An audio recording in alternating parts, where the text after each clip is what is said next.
নিসফে শাবান 15 শাবান দিবাগত রাতে বিশুদ্ধ গ্রহণযোগ্য কোনো সহিহ হাদিস আছে কি না? এই ব্যাপারে সহিহ হাদিস আছে? হ্যাঁ, সহিহ হাদিস আছে। একটি বিশুদ্ধ হাদিস পাওয়া যায় এই রাতের ব্যাপারে। আমি আমার এই গুনাহমুক্ত রমাদান বইয়ের 29 পৃষ্ঠায় আমি হাদিসটি উল্লেখ করেছি, 29 পেজ নাম্বার, আপনারা দেখে নিতে পারেন। বইতে উল্লেখ করার পরও আমি এই একটা বার্তা দেওয়ার জন্য চেষ্টা করছি, হাদিসটি উল্লেখ করছি। হযরত মুআয ইবনে জাবাল রাদিয়াল্লাহু তাআলা থেকে বর্ণিত, তিনি বলেন, নবী করিম সাল্লাল্লাহু আলাইহি সাল্লাম বর্ণনা করেন, আল্লাহ তাআলা শাবান মাসের 15 তারিখ রাতে সৃষ্টিগুলোর প্রতি বিশেষ রহমত দৃষ্টি দান করে সবাইকে ক্ষমা করে দেন, তবে মুশরিক ও হিংসুক ছাড়া। হাদিসটি বর্ণিত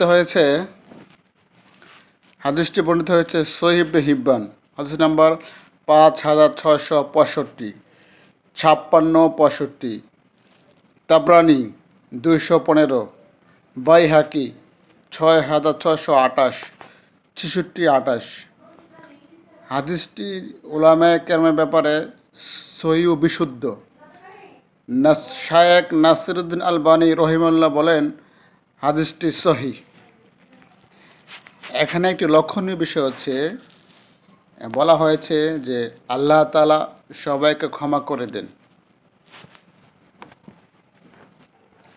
মুশরিক হিংসুক ছাড়া। এখানে লক্ষণীয় বিষয় হচ্ছে, আল্লাহ কি শুধু এই রাতেই ক্ষমা করেন না অন্য অন্য রাতেও ক্ষমা করেন? না, আসল বিষয়টা এমনটি নয়। আল্লাহ তাআলা প্রতিনিয়ত সবসময় বান্দাকে ক্ষমা করে।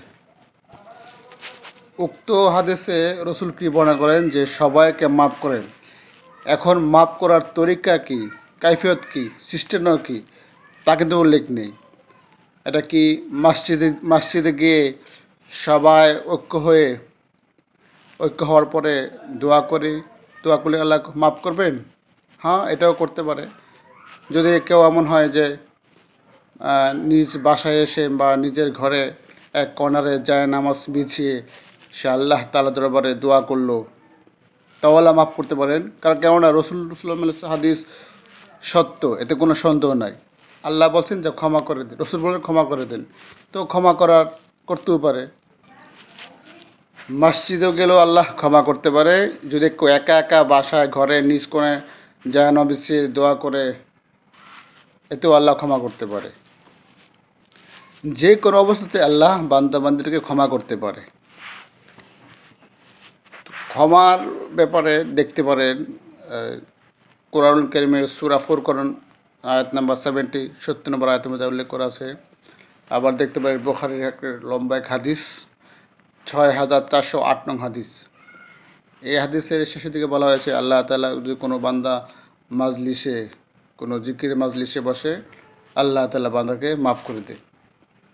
মাফের অনেক মাধ্যম হতে পারে, তবে বিশেষ করে এই রাতে আল্লাহ বান্দাদের ক্ষমা করতে পারে। আমাদের সেটা আমরা গুনাহগার পাপী বান্দা, আল্লাহ চাইলে মাফ করতে পারেন।